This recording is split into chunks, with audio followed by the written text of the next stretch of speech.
You're listening to the News at 1 on BBC Radio Foyle. And in other news, around 100 victims of the infected blood scandal in Northern Ireland are to receive an interim compensation payment of £100,000. The recommendation was made to ministers last month by the chairman of the public inquiry that's been set up to examine the supply by the NHS of contaminated blood to patients in the 1970s and 80s. Paul Kirkpatrick, who is from Derry, is the co-chair of Friends and Families of Hemophilia NI and spoke about his experience at the contaminated blood inquiry. I spoke to him earlier and began by asking him about his reaction to the compensation scheme. Today's more about the people who aren't here with us and those who are still here. Many people have been campaigning for recognition and acknowledgement from the government that they were in the wrong over all these years, and this is the first time that we've received that. However, it's only a small part of our community that is getting this interim payment. There's fathers, there's parents of children, and there's children of parents who will not be included in today's interim payment, but hopefully come the end of the inquiry, they will be recognised. So today's outcome is one recommendation of 14 made by Sir Robert Francis to the inquiry and to the government.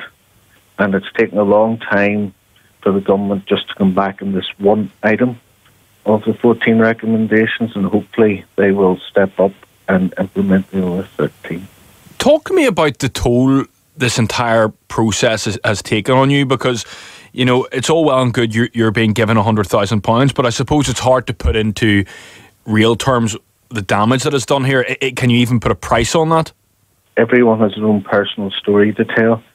The inquiry alone has brought up a lot of historical incidents that you'd like to think you had buried, and most of those who have followed the inquiry closely for the last 4 to 5 years have probably aged a lot more than that. It's been very stressful, it's been very harrowing, it's been very difficult, and more things have come out during the inquiry which people didn't expect.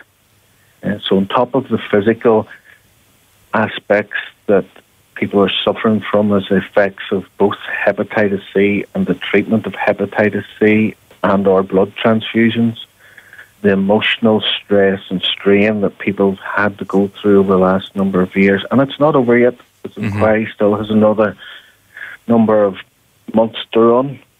So it's been enormous. You just couldn't put it in words. Money doesn't bring back people.